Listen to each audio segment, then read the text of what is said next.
Écoutez l'horloge. Lentement, l'engrenage transforme le présent en passé.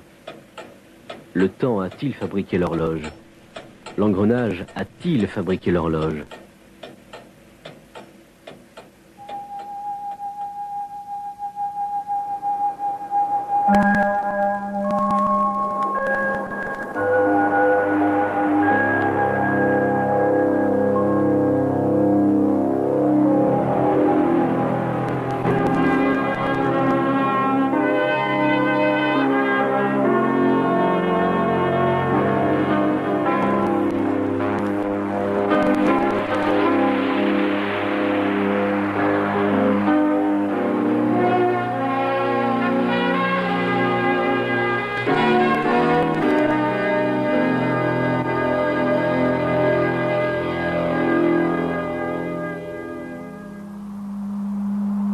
Toutes sortes de vie existent sur notre planète. Certaines formes de vie sont si petites qu'elles peuvent se glisser aisément dans le trou d'une aiguille. Et pourtant, même ces êtres unicellulaires sont d'une complexité incroyable. Les scientifiques ont découvert qu'ils sont constitués de milliards d'atomes qui sont arrangés de manière complexe. Mais qu'est-ce qui les fait vivre? Qu'est-ce qui leur donne la capacité de se déplacer et de se reproduire? Un être humain est constitué de plusieurs milliards de cellules. Ce rassemblement superbement organisé d'atomes et de cellules possède des capacités incroyables. Il vit, il éprouve de la joie, de la souffrance et de l'amour. Il distingue la beauté de la laideur, le bien du mal.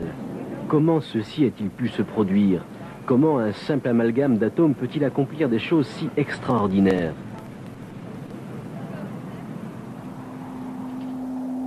Plonge au regard plus profondément dans les parties les plus élémentaires de notre corps, les cellules vivantes.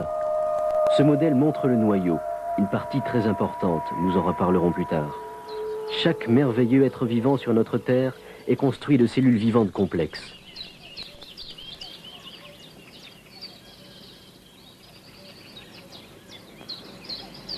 La technologie moderne a révélé une partie de leur fonctionnement superbe. Nous pouvons maintenant observer une cellule se divisant en deux.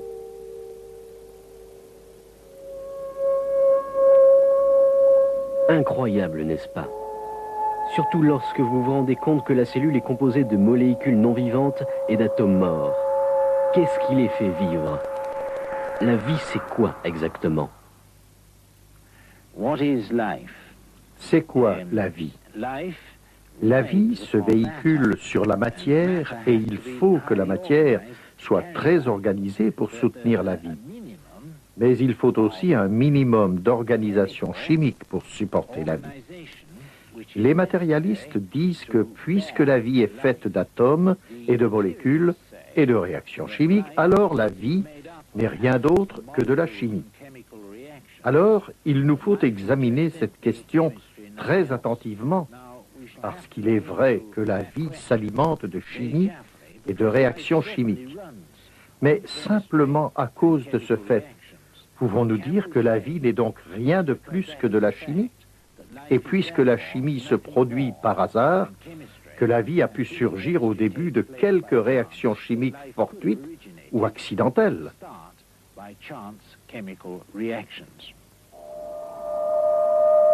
Voici le cœur du mystère de la vie, la cellule vivante. Notre corps a été construit par leur division et redivision petit à petit. Chose stupéfiante, les quelques milliards de cellules diverses et compliquées du corps humain proviennent d'une seule cellule, l'œuf fertilisé, le zygote. La croissance de l'embryon est une chose merveilleuse.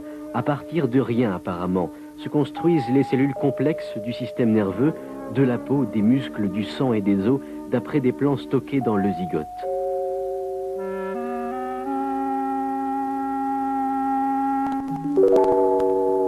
L'heure de l'accouchement approche. Une série d'événements d'une complexité incroyable s'est produite, chacune au moment idéal, ce qui a provoqué la réalisation la plus impressionnante de toutes, une nouvelle vie humaine.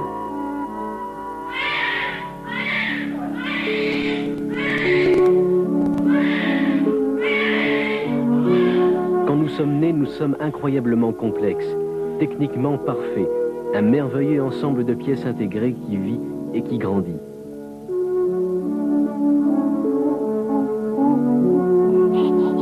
Mais alors, comment peut-on prétendre que la vie n'est qu'une simple question de chimie?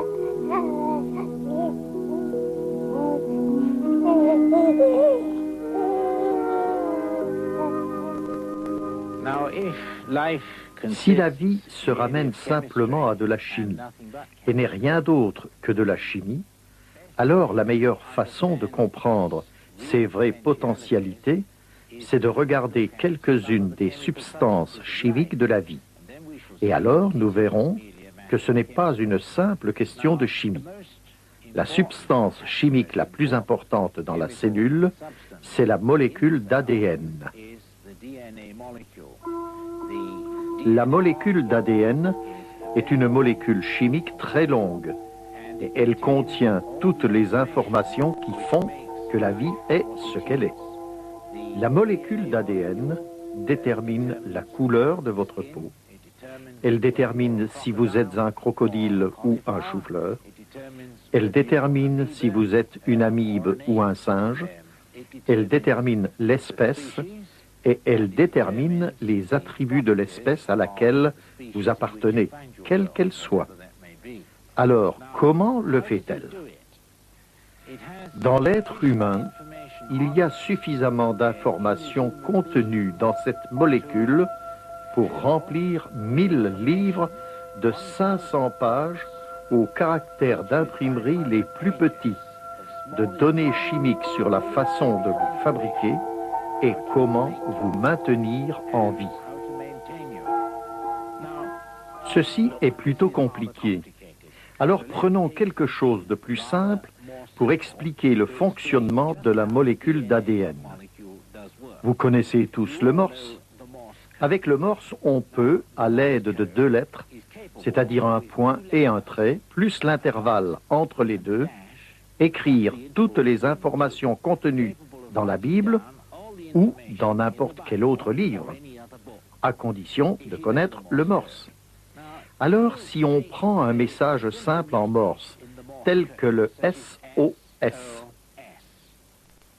point, point, point, trait, trait, trait, point, point, point.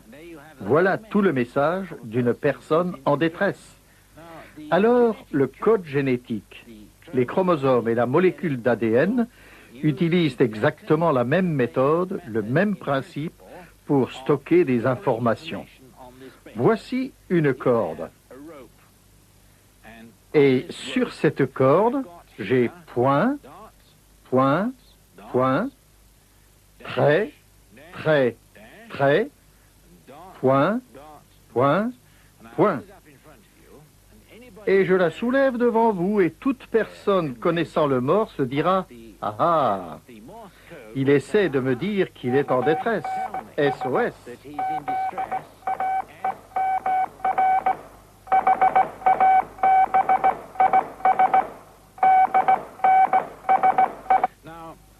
Alors, je pourrais utiliser n'importe quelle autre séquence et beaucoup plus de cordes pour écrire, par exemple, le psaume 23, « Le Seigneur est mon berger ». Et on pourrait l'écrire en entier, simplement en utilisant une corde semblable. Alors, la molécule d'ADN ne consiste pas en une seule corde, mais en 2 cordes qui sont parallèles et qui montent en spirale. Et 4 lettres, les 4 lettres du code génétique sont fixées entre les 2 cordes. Et ces 4 lettres du code génétique sont de simples substances chimiques.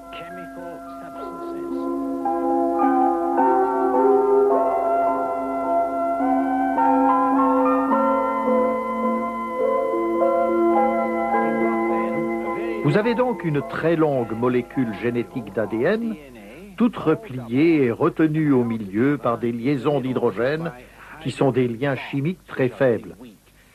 Et quand une cellule se divise, elle s'ouvre, comme une fermeture éclair, et une moitié passe dans une cellule, et l'autre moitié passe dans l'autre.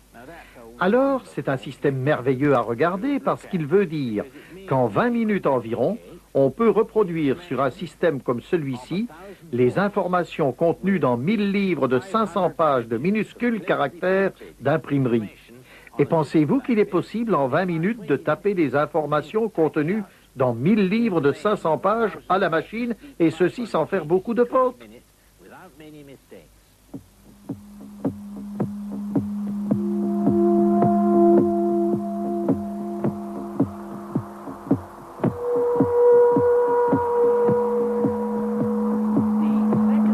La deuxième chose importante au sujet de cette rédaction du livre de la vie dans la cellule, c'est que la molécule est capable de se relire. Quand nous écrivons un livre, il nous faut quelqu'un d'autre pour le lire, mais ceci n'est pas nécessaire dans la cellule. D'abord, la cellule fabrique ce qu'on appelle des ribosomes, et ces ribosomes, ce sont des protéines compliquées. Ils montent cette spirale double que nous appelons la molécule d'ADN. Et en montant ces spirales doubles, ils perçoivent les informations. Nous pouvons lire ceci avec nos yeux, et nous pouvons le lire avec nos doigts. Donc, nous avons deux façons de lire ce livre avec notre façon de faire. Mais dans la cellule, les ribosomes montent sur la structure double et en lisant les positions des bases, ils recrachent, pour ainsi dire, les protéines qui sont inscrites en langage chimique. Et ainsi, ils vous fabriquent, vous. Alors, les informations qui sont contenues dans cette molécule d'ADN ne sont pas, croyez-moi, écrites sur les molécules qui constituent la corde. Les biochimistes ont découvert qu'il y a 10 à la puissance 87 façons d'assembler les atomes dans la molécule d'ADN humaine.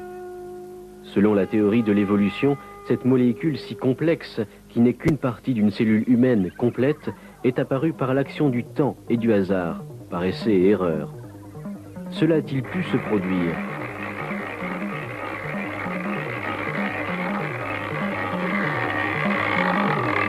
Le problème, c'est qu'il n'y a qu'une combinaison sur 10 à la puissance 87 combinaisons qui permettrait la reproduction. Souvenez-vous que 10 à la puissance 87 est égal à 18 suivi de 87 zéros.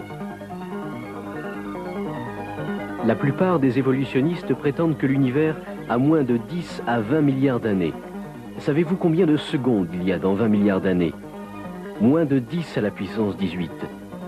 Donc, même si une combinaison au hasard était essayée chaque seconde pendant 20 milliards d'années, il n'y aurait jamais eu assez de temps, d'après l'âge de l'univers donné par les évolutionnistes, pour assembler cette molécule.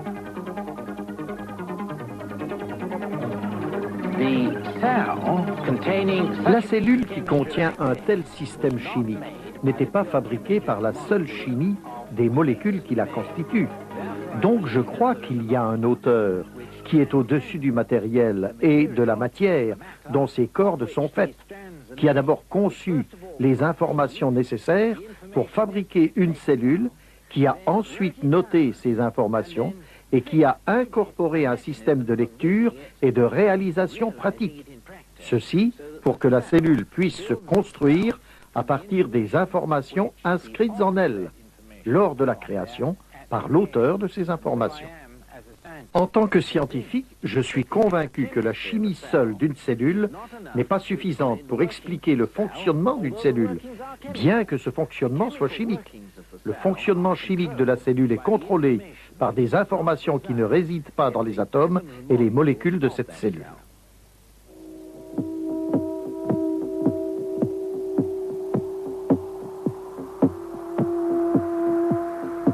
Dans la Genèse, il est écrit « Au début, Dieu créa ».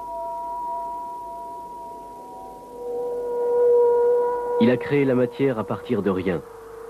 Il a pris cette matière et lui a donné toutes sortes de formes.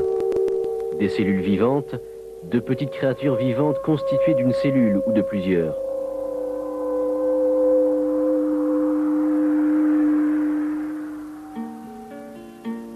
Il a créé des insectes comme ces fourmis qui sont toujours en train de vaquer à leurs affaires de tous les jours. Et bien sûr, les oiseaux qui volent comme cette petite mouette. La Bible dit qu'une intelligence extérieure a créé la matière et a créé la vie.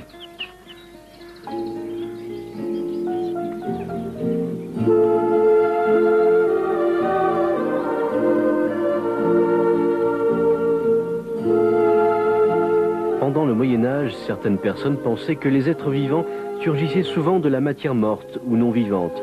Par exemple, on pensait que les grenouilles provenaient de la vase, de la boue d'un étang, ou que des asticots provenaient de la viande avariée. Cette idée sortie tout droit d'un conte de fées s'appelait la génération spontanée. Les gens pensaient que les vers, les insectes et beaucoup d'autres créatures s'étaient formés à partir de la matière dans laquelle ils vivaient. Un grand scientifique du XVIIe siècle avait une recette pour créer des souris par la génération spontanée. Il a dit de prendre une chemise sale, trempée de sueur, et d'ajouter du blé.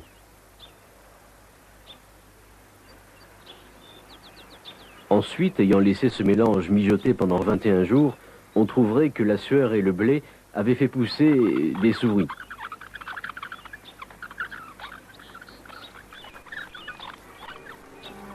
En 1668, un Italien nommé Redi se demandait si la viande était vraiment à l'origine des asticots que l'on trouvait sur la chair qui se décomposait. Il a réalisé certaines expériences par lesquelles il a prouvé que la viande en cours de décomposition ne produirait des asticots que si des mouches y avaient accès. Mais peu de gens prêtèrent attention à ces expériences. C'était le célèbre scientifique français, Pasteur, qui par la suite a prouvé de manière concluante que les êtres vivants ne provenaient jamais de la matière stérile ou non vivante. En d'autres termes, la vie provient toujours de la vie. Les scientifiques sont convaincus de ceci, à tel point qu'ils l'ont proclamé sous la forme d'une loi scientifique, la loi de la biogénèse. Cependant, l'évolutionnisme naturaliste est basé sur l'idée qu'à l'origine, la vie a été générée spontanément, à partir de la matière non vivante. On croit ceci malgré le fait qu'il n'y a pas eu un seul exemple de génération spontanée observé depuis que l'observation scientifique existe.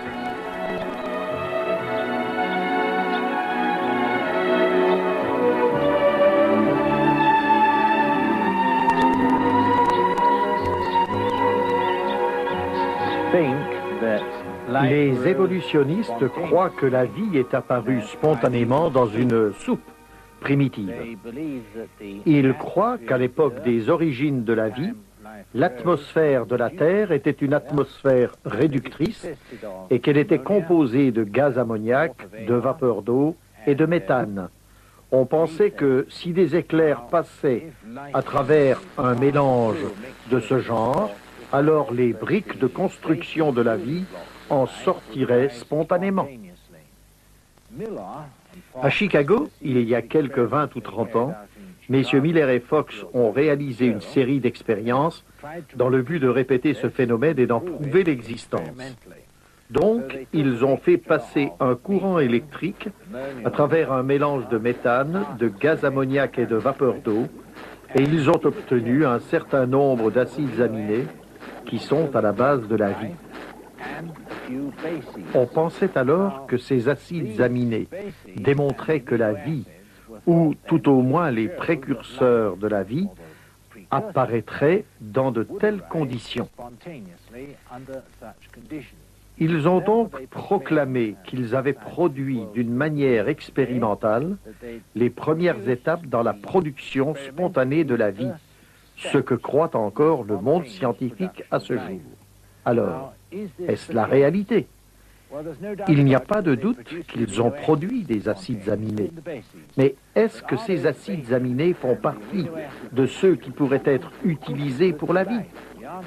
La réponse est un non catégorique, car la vie a besoin d'acides aminés, qui sont exclusivement de la série L et non de la série D, pour produire les protéines de la vie.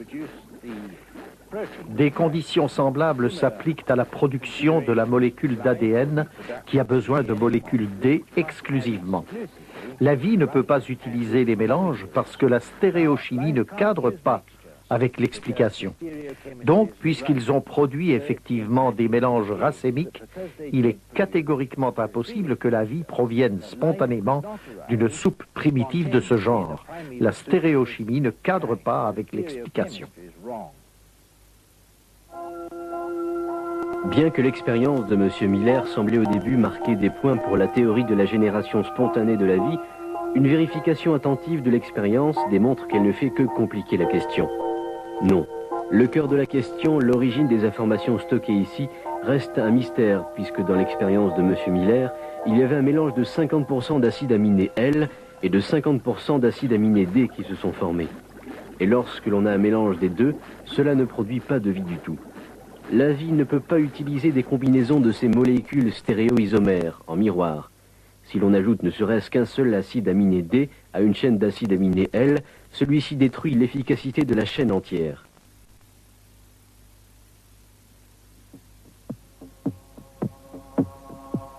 L'homme est un être d'une complexité incroyable. Regardez le cerveau humain. L'aspect extérieur cache bien les merveilles qui se trouvent à l'intérieur. Si nos yeux pouvaient la voir, l'action électrochimique des cellules du cerveau ressemblerait probablement au scintillement d'innombrables étoiles dans un univers sans fin.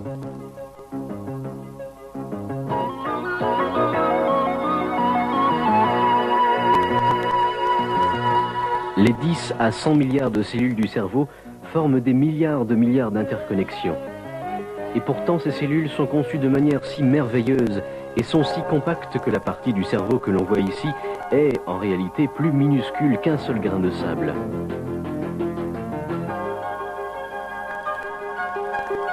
Chaque centimètre cube du cerveau contient des dizaines de millions de cellules nerveuses qui sont interconnectées par des milliers de kilomètres de fibres.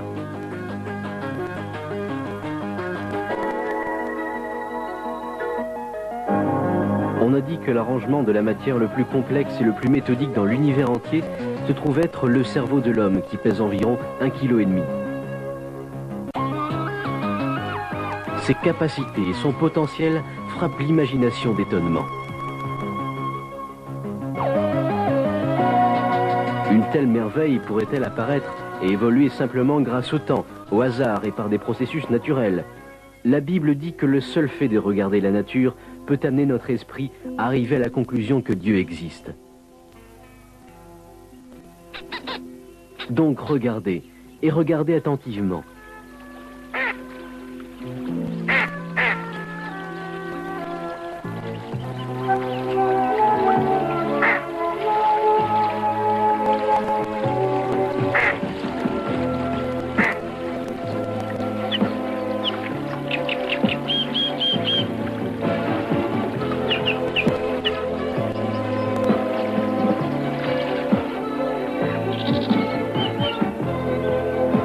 Et Dieu a dit que la terre produise des animaux vivants selon leur espèce, du bétail, des reptiles et des animaux terrestres selon leur espèce.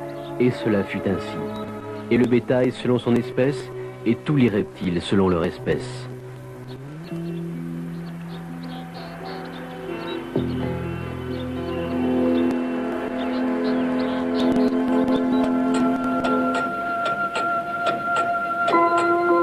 Écoutez l'horloge. Comme les substances chimiques qui portent la vie, l'engrenage bouge. Lentement, il transforme le présent en passé.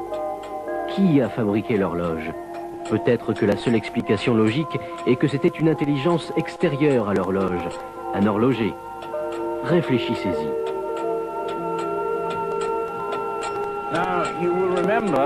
Vous vous souvenez qu'au début de notre émission, nous avons regardé la maquette de la molécule d'ADN et nous avons découvert qu'elle devait, d'une certaine manière, être ordonnée comme un livre pour stocker des informations et les restituer pour que la vie puisse être construite.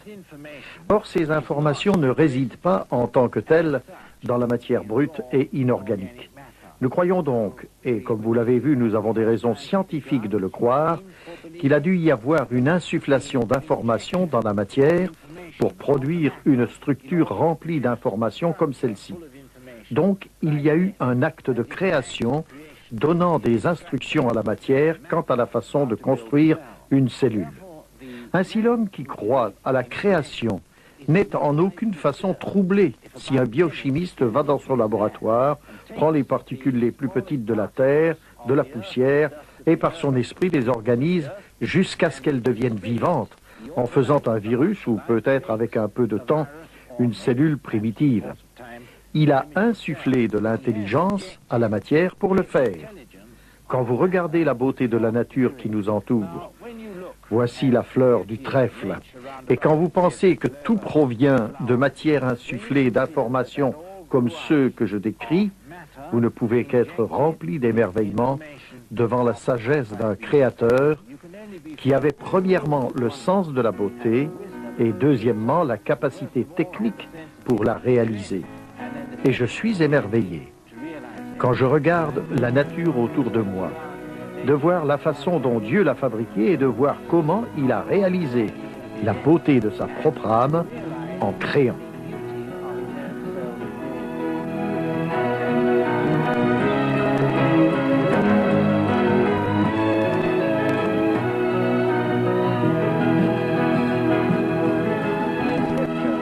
La Bible enseigne d'une manière parfaitement claire, et ceci concorde bien avec mes connaissances scientifiques, que celui qui a fait ceci s'appelait la parole, et que cette parole, le Logos, c'était Jésus.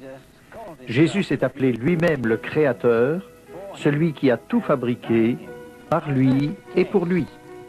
Si tel est le cas, alors je suis rempli de joie de ce qu'il a fait de la création une chose si belle, et qu'il m'a aimé suffisamment pour mourir pour moi, pour devenir également mon sauveur.